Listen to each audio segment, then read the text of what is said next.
Yo, I ain't here for the money, I ain't here for the fame. Though it might be nice to own a jet plane, I'ma do it all for you.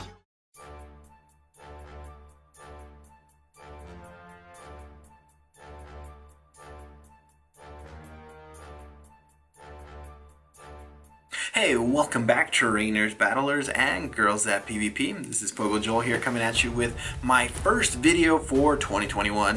2020 was a crazy year, from COVID keeping me really busy at working overtime at work, to a family member dying in my arms in 2020 in December. So it's been super busy, but I'm happy to be back making content again. And today we do have some updated news for Season 6 of Go Battle League, which is exciting, okay, sure, but the more exciting news is the move rebalance that they are introducing this go around. So every season, Niantic tries to make Pokemon Go PvP a lot better. They do tweaks to moves, they buff and nerf things and give new Pokemon new moves. So we have a lot of news to cover as far as the new moves, but we're gonna go over those changes and the biggest winners and losers for the upcoming season of Go Battle League and Pokemon PvP. Alrighty, here, graphic by Go Stadium. Go check them out, the world's largest organized Discord for Pokemon Go PvP, and they do have some helpful resources there. Now, the important thing to note on this graph is Great League for Season 6 comes back on January 11th, and with that will bring some amazing updates to moves and rebalancing and move pools. So let's get right into that. Up next we have this beautiful graphic by the Silpharina team. Silpharina is an awesome organization for organized PvP tournaments in Pokemon Go. They have a Show 6, Bring 3 format, so definitely go check them out, sylph.gg. Awesome tournaments put on monthly by them. But this graph is going to be what we're going to use here. Now, it's going to have all of the moves and updates here for the Pokemon. So let's go into the winners and losers of each of these moves. For now, let's take a look at Ember. Ember is a fire fast type move. Fire Pokemon have been needing a buff for quite some time. Incinerate was just introduced in the game, propelling a lot of Pokemon up a bit and getting more usage out of them. Now we're seeing Ember coming to the scene, and here are some of the Pokemon that are going to benefit from Ember. We see Litleo. Now Litleo currently it's been made by famous by Arrow, so thanks Arrow for showing the world how awesome Litleo can be. Currently Litleo runs Fire Fang. It's its best fire fast move, and it does have access to Ember, but depending on how good Ember is going to be, we'll see if Litleo is going to want to switch over to Ember. It's going to have to be better than Fire Fang. Now, Cast Form, Sunny Cast Form is an amazing Pokemon. It's seen some usage in Sylph Cups. It has access to a Weather Ball, the Fire Weather Ball, and it only has Ember as its fast move, so Ember is going to need to be really good. If it is, we could start seeing Sunny Cast Form busting onto the scene here. Then Magcargo, another big winner. Magcargo only has access to Ember and Rock Throw as the fast move. Magcargo is a really great Pokemon with some nuke moves, so let's see how Ember affects it. Ember now. Ember is one of the newer Pokemon, has yet to have a community day, so it's stuck with the moves that it basically has right now. It only has access to Ember and Low Kick as a fast move, but the charge moves are pretty great on it. It has Rock Slide, Flame Charge, and Focus Blast. So Ember, this could definitely help. We have Torkoal. Torkoal is an awesome Pokemon, very fun one there. That has a bunch of nuke moves as well. Its only fast moves are going to be Fire Spin and Ember, so it has Fire Spin, which is considered the best fast move potentially. And now Ember is going to be another thing it can play around with. We'll have to see if it can actually move up here. And then we do have Camerupt. I only bring that up because it does get a Mega Evolution, but Camerupt only had access to Ember really as a fast move. Yeah, it's Ember and Rock Smash. So Camerupt is going to be a winner from this. Not that much used in PvP. We have Flareon. Flareon with Flamethrower and Last Resort. Now it has access to Fire Spin, but if Ember's good, it might make it way more viable. There are some legacy Pokemon to look out for with Ember. We have Charizard and Ninetales, so a lot of people TM those away because it wasn't the preferred moveset for a long time. If you're still lucky to have an Ember, Charizard, or Ninetales, congrats, you might have just picked up a big win there. And if not, you might want to save an elite fast TM. If Ember ends up being really good, maybe that's an option there, but we'll have to see. Especially Charizard, it's got access to Dragon Breath, there's Legacy Wing Attack that some people run, and it has its Fire Spin, so we'll have to see how good Ember really turns out to be.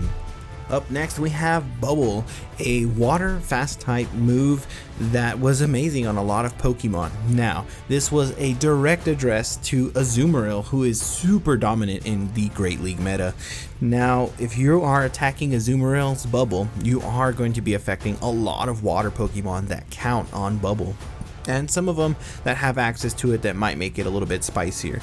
Now, of course, this affects Azumarill. Azumarill going to be taking a hit.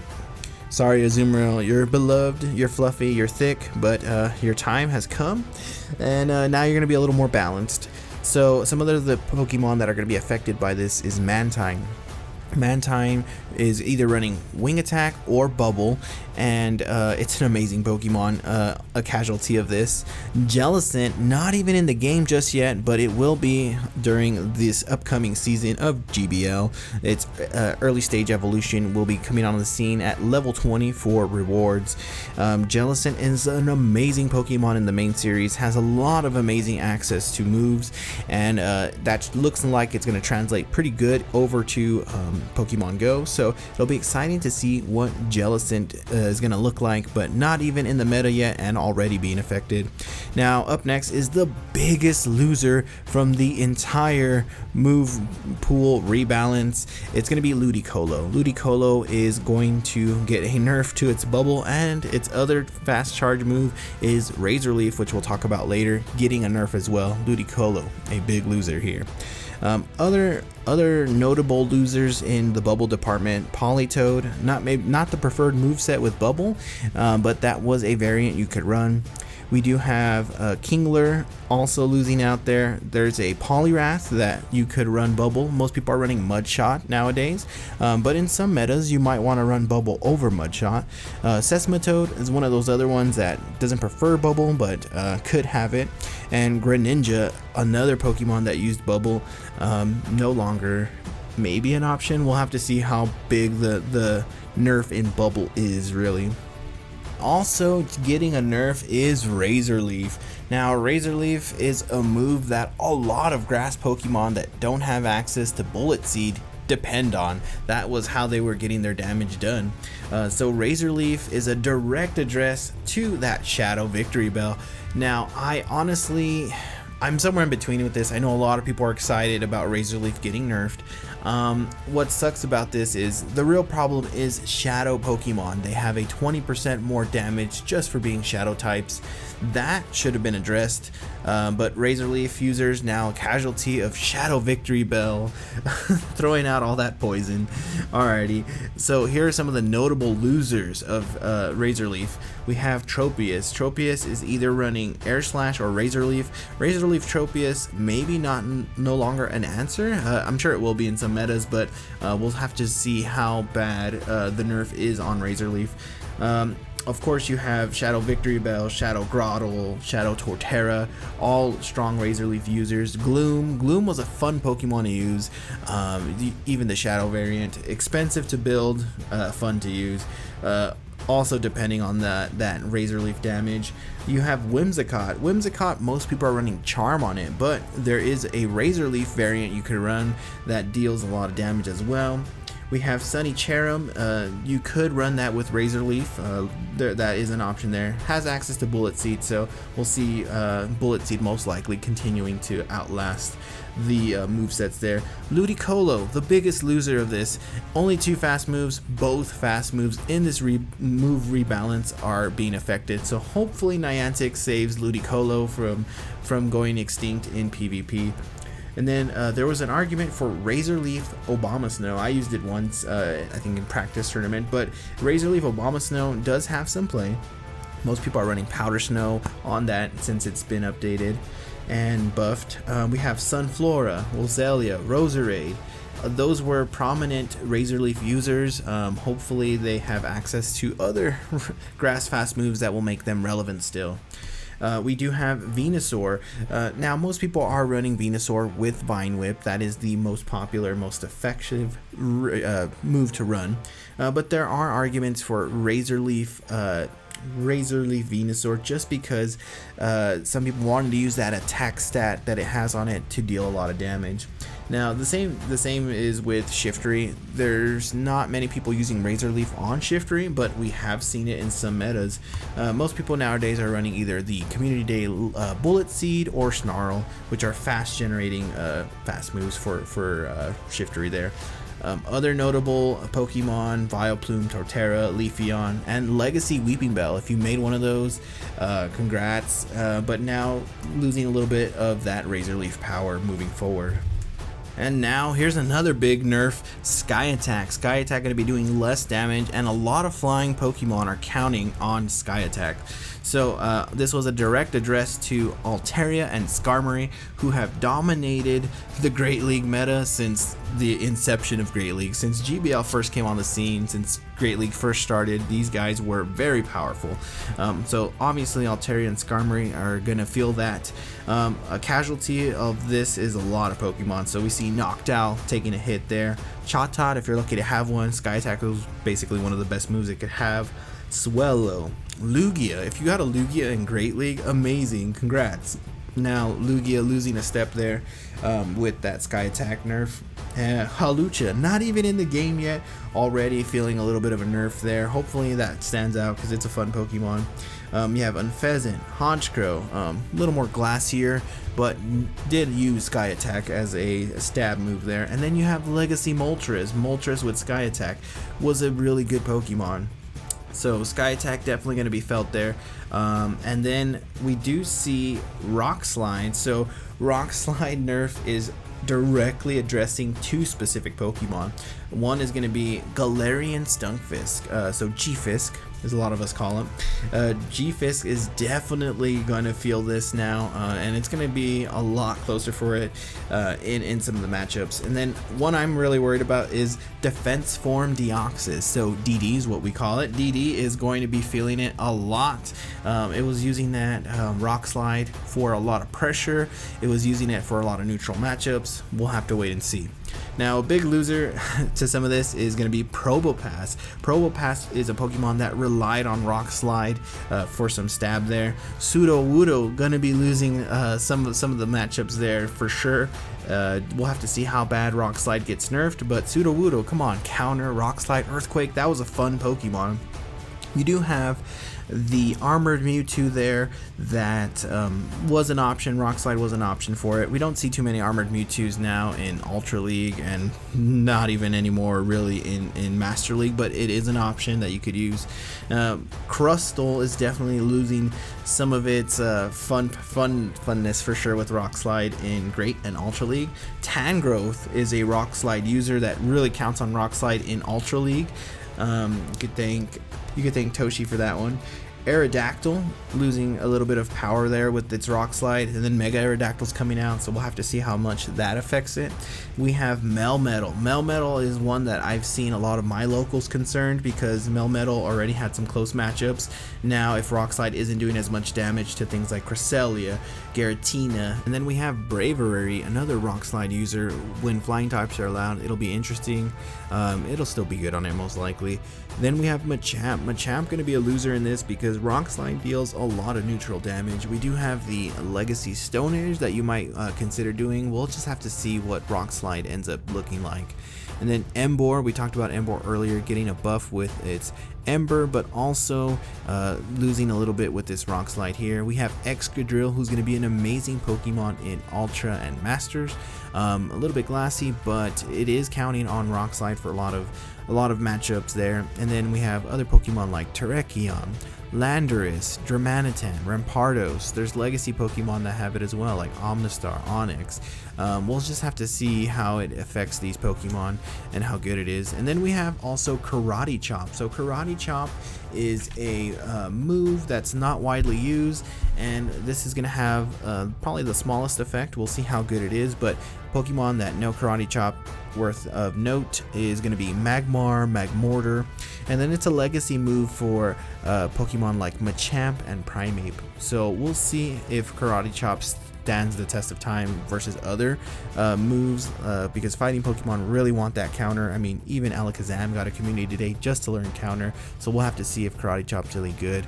And then we have Shadow Bone. Shadow Bone is going to affect our Alolan, Marowak, AWAC. So is Shadow Bone still going to be the preferred moveset after its nerf? We'll have to see, because a lot of people like myself TM'd away Shadow Ball from our Marowaks and gave it Shadow Bone. Shadow Bone is still going to have a chance to decrease the opponent's defense, so that will still be worth it. We'll just have to see if it's still the preferred moveset afterwards. And some of the Pokemon getting move updates I'm really excited about. We have Kanto and Alolan Ninetales learning Weather Ball. So the Kanto Ninetales is going to be learning the Fire Weather Ball, which is a super spammy move. That's going to become way more dangerous. Ninetales has gotten a lot of love recently.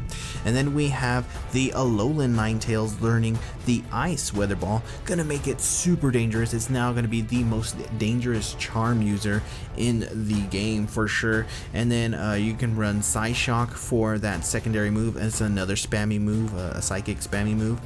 And if you decide to run the Powder Snow variant, you also have that option to keep Psyshock on there as a way to fight off fighters. And then the next Pokemon getting a move update is Politoed.